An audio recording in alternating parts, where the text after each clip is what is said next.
Lily, 10 ans, a du mal à dormir la nuit, alors elle lit ses contes de fées préférés jusqu'à ce qu'elle soit fatiguée. Mais elle entendit une voiture s'arrêter devant sa maison et vit son père sortir en cachette. Elle ne sait pas quoi faire, sauf le dire à sa mère, dont la réaction révèle que cela s'est déjà produit par le passé. D'habitude, Lily n'a pas de mal à s'endormir. Elle pensait toujours à sa journée, à ce qu'elle et ses amis avaient fait, à ce que ses parents auraient accompli, et le sommeil venait tout seul. Cependant, cette nuit-là, les choses étaient différentes. Elle n'arrivait pas à faire taire son esprit et à se reposer. Elle se retourna plusieurs fois jusqu'à ce qu'elle se lève en poussant un soupir, prenne son doudou et décide d'aller dans la chambre de ses parents. Toutefois, sa main se figea sur la poignée. Elle n'était pas censée faire ça. Elle avait 10 ans et en aurait 11 dans quelques jours. À son âge, courir voir papa et maman n'était tout simplement pas cool. Elle s'assit donc sur son lit et réfléchit longuement. Heureusement, c'était vendredi soir, ce qui voulait dire que le lendemain, il n'y aurait pas d'école. Elle a donc jeté son ourson sur le lit et s'est dirigée vers son étagère, où elle a pris ses histoires préférées, comme Cendrillon, La Belle au bois dormant et La Belle et la Bête. Ces livres comportaient quelques dessins de personnages de Disney. Si est donc comme si elle regardait un film. Elle s'est perdue dans des histoires de châteaux et de dragons, jusqu'à ce qu'une voiture bruyante, prise au hasard, s'arrête trop près de sa maison. Elle vit les phares se refléter sur le plafond et les murs, et soudain, elle entendit le bruit d'une porte qui s'ouvrait en grondant. Lily se précipita du lit vers la fenêtre, juste à temps pour voir son père courir vers un camion garé sur le trottoir devant leur maison. Il est monté et le véhicule a démarré. Elle ne sait pas quoi faire de cette information. Devrait-elle réveiller sa mère? D'une manière ou d'une autre, elle savait que son père était sorti en cachette, alors elle ne voulait pas le dire à sa mère aussi rapidement. Il y avait probablement une bonne explication. Lily retourna au lit après quelques minutes et reprit son livre. Elle continua à lire, même si les mots n'avaient pas de sens parce qu'elle pensait toujours à son père qui était sorti en cachette au milieu de la nuit. Ne reviendra-t-il pas? Se demanda-t-elle à un moment donné. Finalement, le sommeil la gagna, mais elle se réveilla brusquement lorsque le véhicule bruyant s'arrêta à nouveau. Elle courut jusqu'à la fenêtre, s'essuya les yeux et se mit à bâiller. Il faisait encore nuit dehors, mais elle vit son père rentrer furtivement dans la maison. Elle se précipita vers la porte, pensant l'affronter, mais resta derrière la porte. Lily écouta ses pas dans l'escalier et l'entendit fermer la porte de leur chambre. Elle avait perdu sa chance. Elle voulait entendre une explication de la part de son père. Mais elle devrait attendre encore quelques heures. Oh là là, nous n'avons plus de jus d'orange. Je vais faire un saut au magasin et je reviens, a annoncé Lynn, la mère de Lily, après leur avoir servi un copieux petit déjeuner de crêpes, comme si était la tradition le samedi. Chérie, nous n'avons pas besoin de jus d'orange, a dit son père, Frank, en souriant. Si, nous en avons besoin, a répondu Lynn en mettant ses mains sur sa taille. Ce ne serait pas notre petit déjeuner du samedi sans cela. En plus, le magasin est tout prêt. Je serai de retour dans 5 minutes. top. Lily vit sa mère sortir de la maison en courant et sourit, tandis que son père riait et secouait la tête. Attendons-la, Lily, a-t-il dit, et elle acquiesça. Je t'ai vu hier soir, lança Lily sans préambule. Quoi ? Demanda Frank avec curiosité. La nuit dernière. J'ai vu un camion s'arrêter et tu es parti. Tu es revenu quelques heures plus tard, mais c'était encore la nuit, expliqua Lily en attendant que son père confirme. Mais Frank pencha la tête sur le côté et pinça les lèvres. Lily, je crois que tu as rêvé. Pourquoi serais-je parti? J'étais là toute la nuit. Ce n'est pas le cas, ma chérie. J'ai dormi à côté de ta mère toute la nuit, a-t-il poursuivi, et son visage clair et innocent l'a fait douter. L'avait-elle imaginé? Peut-être avait-elle été plus endormie qu'elle ne le pensait. Lily voulut poser d'autres questions, mais sa mère était de retour à la maison. Je suis de retour. Bon sang, c'était rapide. Je ne voulais pas que les crêpes refroidissent, a-t-elle dit en riant et en respirant bruyamment. Elle a dû courir jusqu'au magasin et se dépêcher de payer. Lily vit son père sourire et la féliciter, elle décida donc de se taire. L'incident n'était peut-être qu'un rêve. Lily avait sommeil ce soir-là, elle n'a donc pas lu du tout. Elle alla se coucher et tomba dans un profond sommeil. Mais ce n'était pas assez profond, car le bruit du véhicule la réveilla. Elle se précipita à la fenêtre et vit son père courir.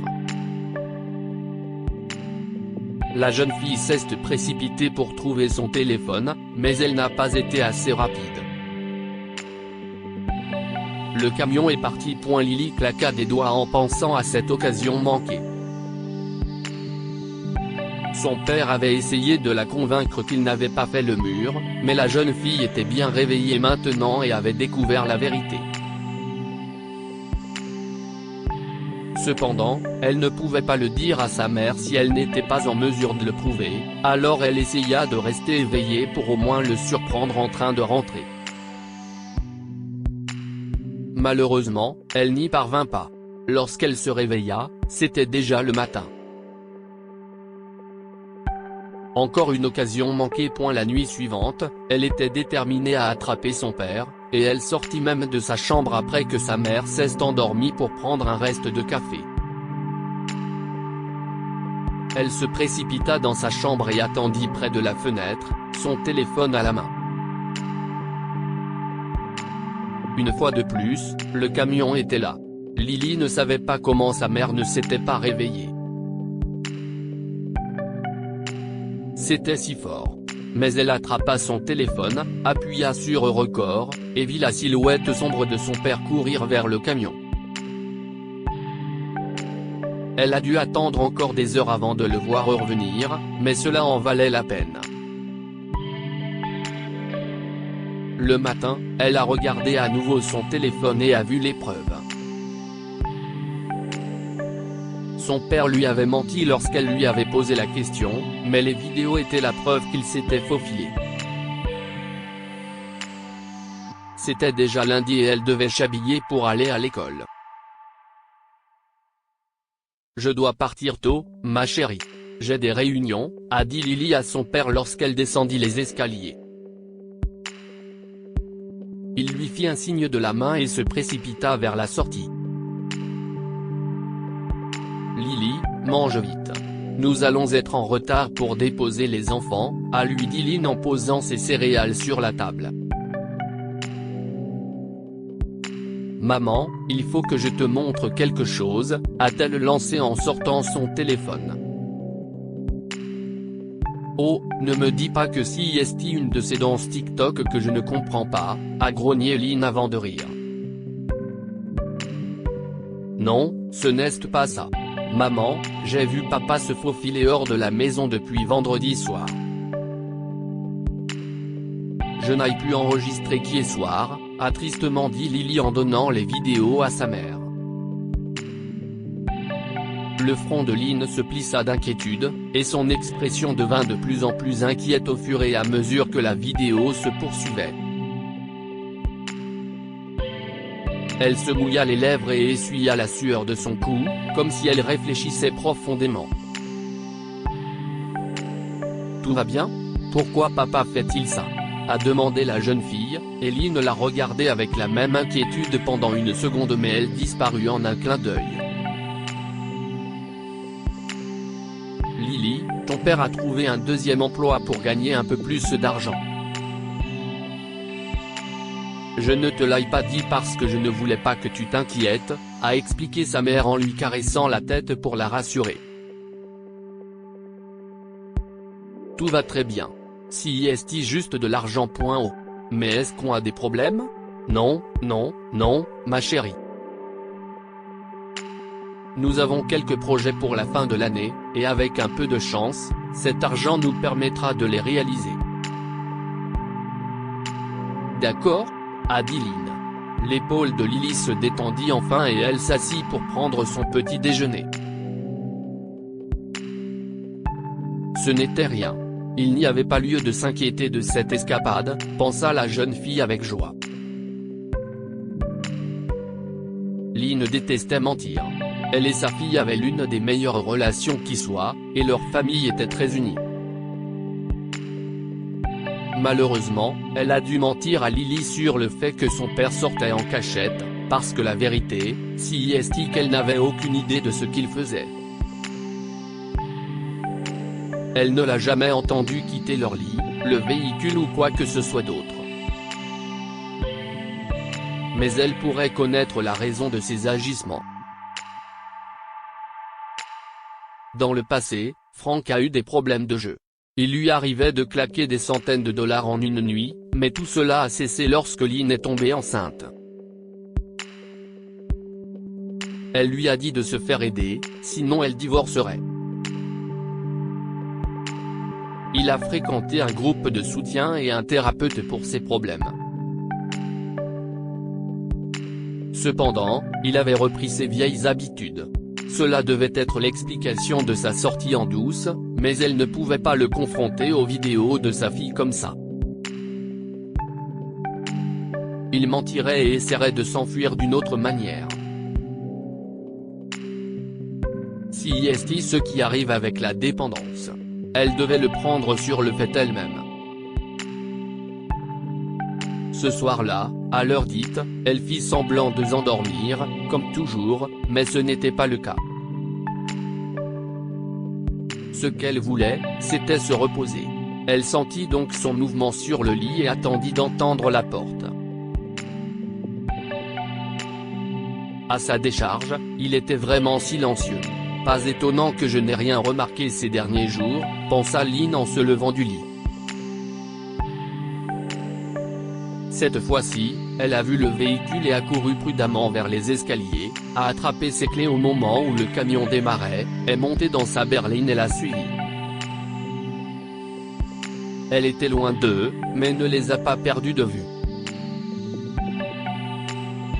Le camion s'arrêta devant une maison située à quelques rues de la leur, et plusieurs personnes en sortirent, dont le vieil ami de Frank, Joey, que Lynn n'avait jamais aimé. Ils entrèrent dans le garage. Elle n'avait aucune idée du propriétaire de cette maison ni de la raison pour laquelle ils se rendaient directement dans le garage, mais leur sournoiserie nocturne ne faisait que confirmer les soupçons de Lynn. Elle attendit donc quelques instants, gara la voiture et s'approcha. On entendait clairement leur voix. Ma fille m'a surpris l'autre jour, mais je l'ai convaincue qu'elle rêvait. Je ne sais pas si je pourrais encore faire le mur, a-t-elle entendu Frank, et son cœur s'est serré. Tu peux le faire, mec. Nous serons plus prudents.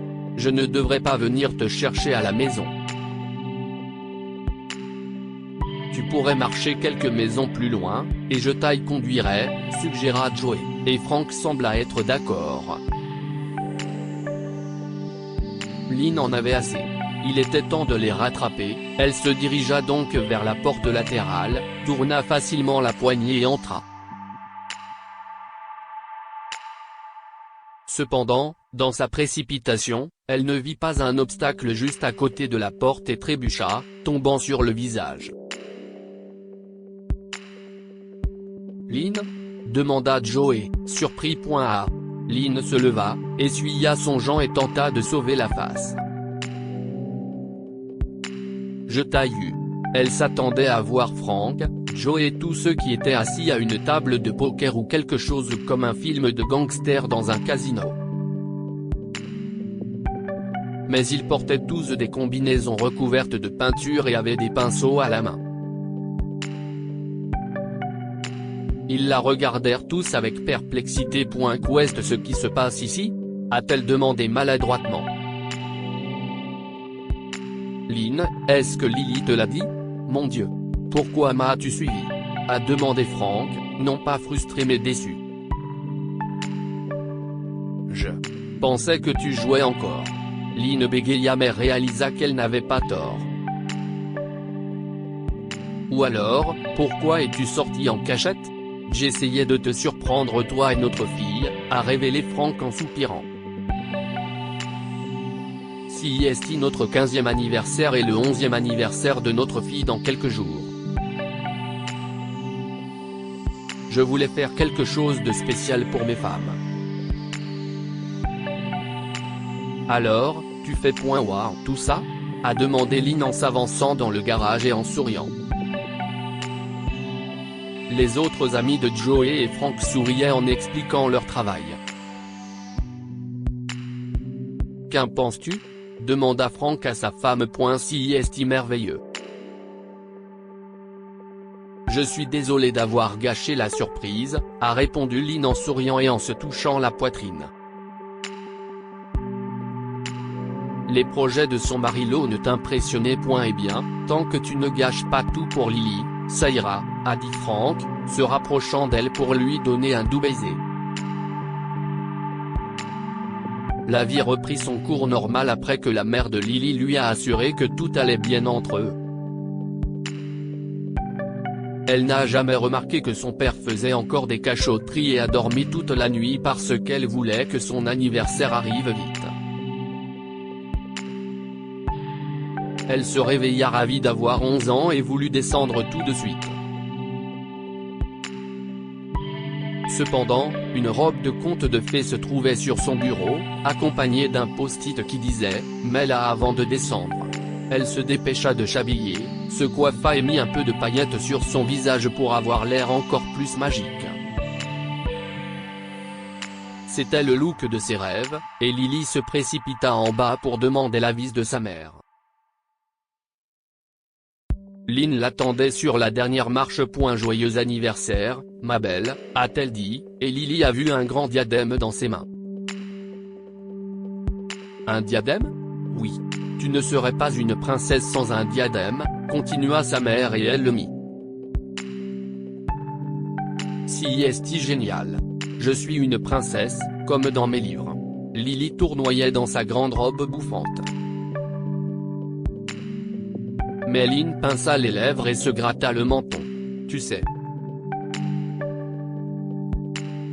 Tu n'es pas encore une princesse, a-t-elle dit d'un air conspirateur. Quoi ? Pourquoi ? demanda Lily, s'arrêtant en pleine pirouette.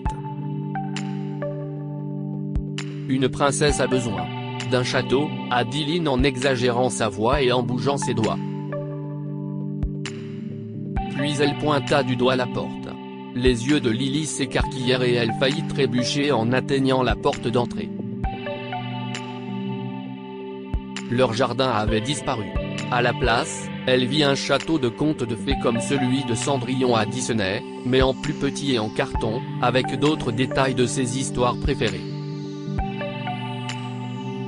Il était immense et scintillant. Il y avait un balcon fait pour une princesse. Il couvrait également chaque centimètre de leur jardin. Les yeux de Lily se mirent à pleurer à la vue de ce château, puis son père apparut derrière l'un des murs du château. surprise. Joyeux anniversaire, ma chérie, s'exclama-t-il, et elle courut se réfugier dans ses bras pour pleurer ouvertement sur son épaule.